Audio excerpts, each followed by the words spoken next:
Pembahasan yang pertama mengenai letak geografis di Asia Tenggara, khususnya di 3 negara, yaitu negara Indonesia, negara Singapura, dan negara Thailand.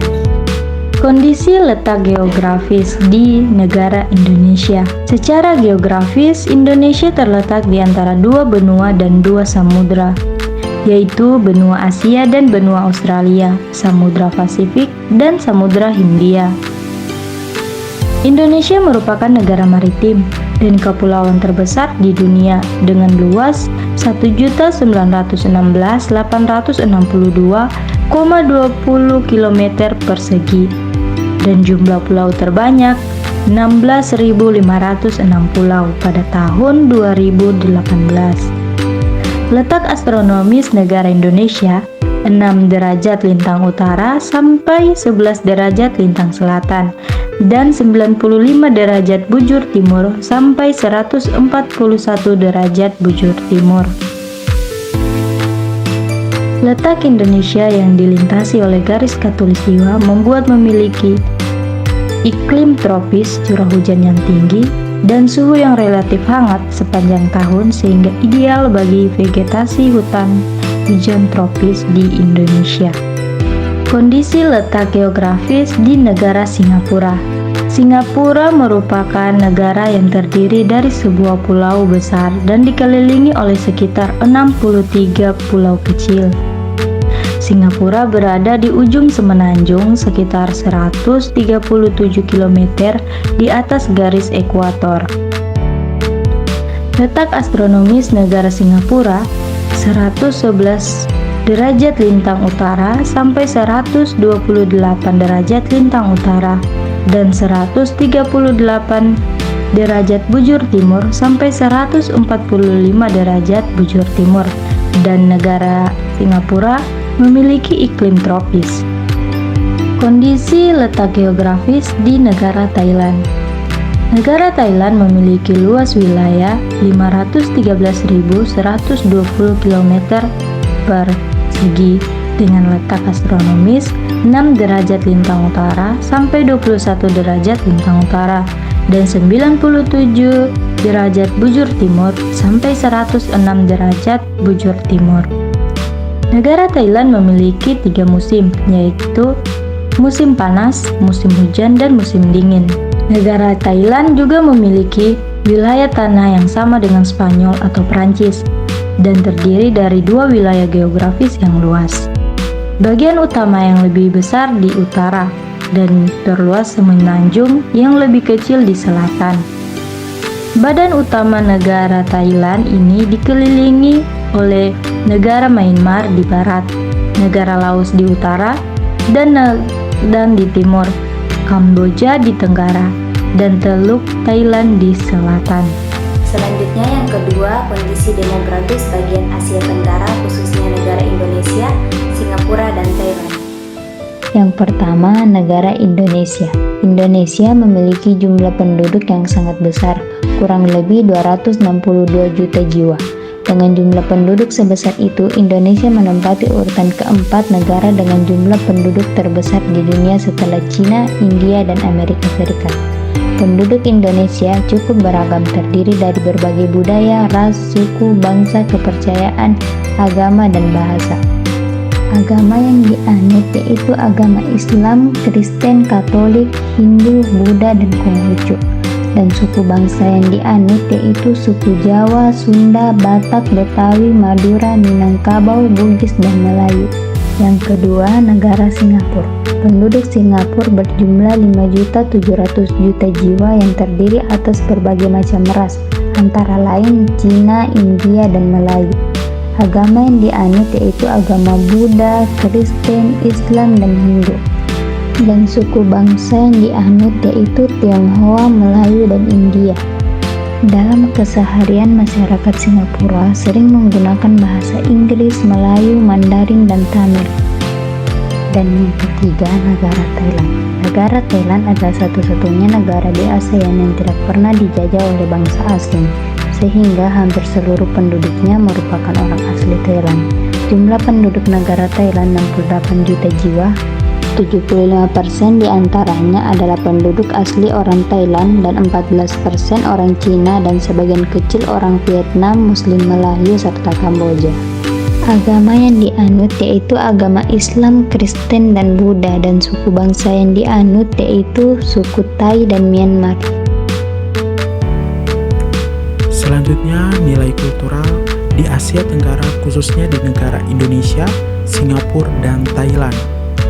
Negara Indonesia. Indonesia merupakan bangsa yang kaya akan budaya.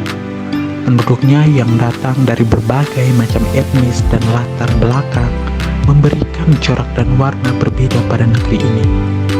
Ragam budaya yang lahir di tanah air hadir dengan pesan dan kisahnya masing-masing. Pada tiap-tiap wilayah di Indonesia pun beragam, baik dari bahan, cara mengenakan, maupun waktu mengenakan. Pakaian tradisional Indonesia berhasil menuangkan kekayaan budaya Indonesia dalam bentuk busana.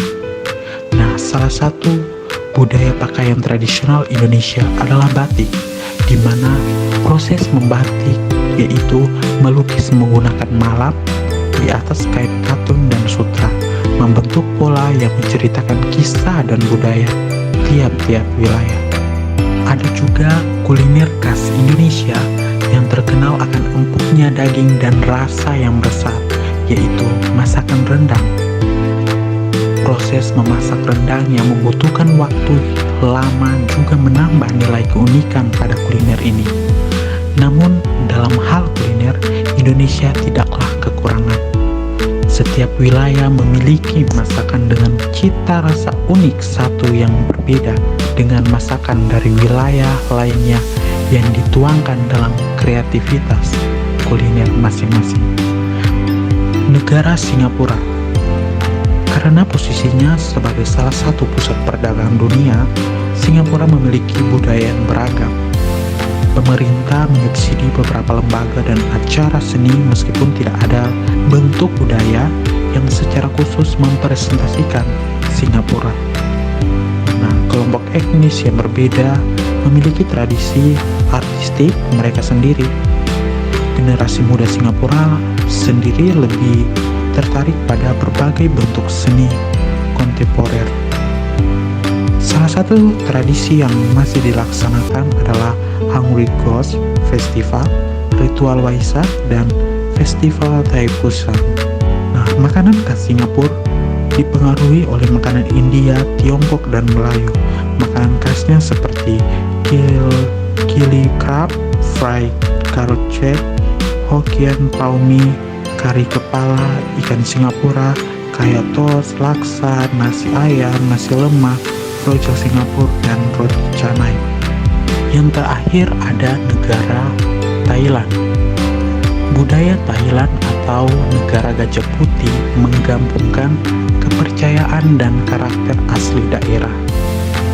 Dengan mayoritas masyarakat yang beragama Buddha, sistem kepercayaan dan nilai-nilai Buddha berperan sangat besar terhadap kehidupan sehari-hari yang dapat dilihat dalam perayaan, kesenian, dan adat istiadat dengan nuansa patung Buddha dan gajah putih.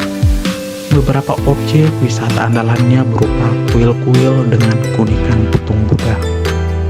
Tarian klasik berkembang dari tarian rakyat yang menggunakan gerakan tangan India yang rumit yang dikombinasikan dengan gerakan lengan dan kaki yang kemungkinan merupakan pengaruh dari budaya Mon dan Khmer.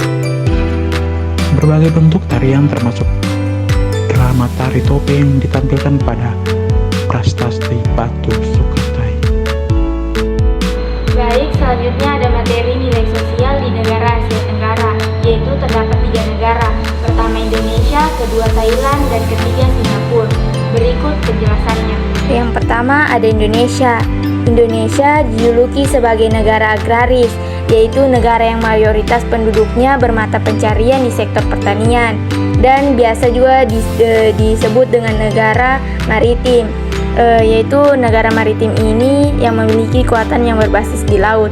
Akan tetapi negara Indonesia ini lebih mendapatkan sumber penghasilan sebagian besar penduduknya dari bidang agraris atau pertanian seperti hasil perkebunan rotan, kopi, lada hitam, teh, coklat, dan karet. Selanjutnya ada di Singapura. Perekonomian di Singapura ini sangat maju. Singapura memiliki pelabuhan utama bagi Asia yang menjadi gerbang ekspor impor negara-negara Eropa dan Amerika menuju Asia atau sebaliknya. Singapura memiliki industri paling maju di Asia. Sumber barang mentah yang akan diproduksinya berasal dari produk impor. Barang-barang dagangan Singapura terdapat antara lain yaitu minyak bumi masak, pipa besi baja, kapal, bahan kimia, dan alat-alat elektronik lainnya. Selanjutnya ada di Thailand. Thailand saat ini merupakan negara pengekspor terbesar produk pertanian di dunia. Komoditas pertanian yang dihasilkan adalah beras dengan kualitas super, karet, tapioka, biji-bijian, gula, minyak kelapa sawit, bunga potong, buah-buahan, ikan kalengan, dan produk pertanian serta perikanan lainnya, termasuk makanan jadi. Poin yang kelima yaitu perkembangan pendidikan yang ada di Asia Tenggara, yaitu negara Indonesia, negara Singapura, dan juga negara Thailand. Yang pertama, perkembangan sistem pendidikan di Indonesia. Sistem pendidikan di Indonesia terdiri dari 4 jenjang sekolah dasar SD, sekolah menengah pertama SMP, dan sekolah menengah atas SMA. Pada keempat jenjang tersebut, sekolah negeri mendominasi sistem pendidikan di Indonesia saat ini. Secara persentase mencapai 52%. Yang pertama ada perkembangan zaman kolonial. Seperti kita ketahui bersama, Indonesia mengalami masa penjajahan selama 3,5 abad oleh Belanda dan Jepang selama 3,5 tahun. Yang kedua ada pendidikan pasca kemerdekaan. Jika pada zaman penjajahan, hanya murid tertentu yang bisa bersekolah, maka setelah kemerdekaan menjadi hak semua warga negara bisa bersekolah. Pada pemerintahan Presiden Soekarno dan Muhammad Hatta, sistem pendidikan di Indonesia mulai masuk ke dalam sistem pendidikan sekuler. Yang ketiga, pendidikan era Orde Baru. Pada era Presiden Soeharto yang dikenal sebagai era Orde Baru, sistem pendidikan di Indonesia dalam kurikulumnya menitik beratkan pada pembangunan karakter murid. Yang ketiga, ada sistem pendidikan di Indonesia saat ini. Dimulai pada Presiden Susilo Bambang Yudhoyono, sistem pendidikan di Indonesia menetapkan standar bahwa seluruh anak di Indonesia berhak mendapatkan pendidikan setara. Seiring berjalannya waktu, sistem pendidikan di Indonesia secara dinamis mengikuti perkembangan zaman. Perkembangan tersebut dapat dilihat dari pergantian kurikulum belajar yang berlaku. Hingga saat ini, setidaknya sistem pendidikan di Indonesia telah berganti kurikulum sebanyak 10 kali, sejak dimulai dari tahun 1947. Sistem pendidikan Indonesia terbesar keempat di dunia, mengalami peningkatan pesat pada rasio antara jumlah siswa pada pendidikan sekunder dibanding populasi dengan usia tersebut dari 41% pada tahun 2015 menjadi 98% pada tahun 2021. Yang kedua, perkembangan pendidikan di Singapura. Sistem pendidikan mencakup 6 tahun sekolah dasar, kemudian 4 hingga 6 tahun sekolah menengah, dan 1 hingga 3 tahun untuk post-secondary school. Sistem pendidikan Singapura sangat terpusat. Kementerian Pendidikan mengawasi lembaga pendidikan dari taman kanak-kanak hingga pendidikan tinggi. Pendidikan di Singapura dikelola oleh Kementerian Pendidikan Singapura yang mengontrol perkembangan dan administrasi sekolah negeri yang menerima dana dari pemerintah, tetapi juga memiliki peran penasehat dan pengawas dalam hal sekolah swasta.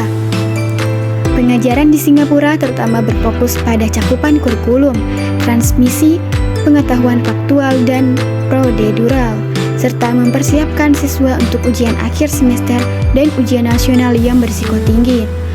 Kurikulum sekolah dasar mencakup 10 bidang pelajaran, yakni bahasa Inggris, bahasa ibu, matematika, sains, seni, musik, pendidikan jasmani, studi, sosial, dan pendidikan karakter dan kewarganegaraan.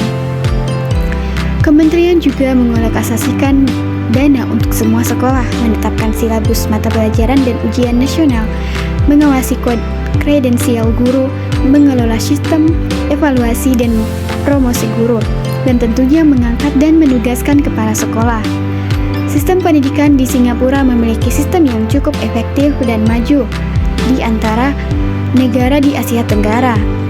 Selain itu, tenaga pengajar dan infrastruktur yang memadai membuat pendidikan di Singapura semakin maju. Seperti di negara besar lain, Singapura menganggap pendidikan adalah masa depan dari suatu negara untuk mencapai cita-cita mereka. Yang ketiga, perkembangan pendidikan Thailand memiliki sistem pendidikan yang baik sehingga menempati posisi sistem pendidikan terbaik di kawasan Asia Tenggara. Juara sepak bola AFF tahun 2022 ini berhasil menunjukkan peningkatannya dalam kualitas dan sistem pendidikan. Pendidikan dasar di Thailand dimaksudkan sebagai 12 tahun belajar yang dibagi menjadi 6 tahun sekolah dasar Prathom 1-6 tahun, diikuti dengan 3 tahun sekolah menengah pertama Maithom 1-3 dan 3 tahun sekolah menengah atas Mathayom 4-6. Selanjutnya ada pendidikan vokasi dan teknik pada perkembangan di Thailand dan juga pendidikan tinggi. Perkembangan lain yang sangat mendasar pada pendidikan tinggi Thailand terlihat dengan lahirnya Universitas Riset. Sejak tahun 2009, Komisi Pendidikan Tinggi Thailand telah menetapkan 9 universitas negeri sebagai universitas riset. Dalam rangka meningkatkan kualitas universitas di Thailand, terutama dalam bidang riset. Thailand juga memiliki kurikulum dan evaluasi perkembangan guru yang baik, kondusif dalam komponen pendidikan untuk tercapainya tujuan pembelajaran sebagai cita-cita bangsa mereka.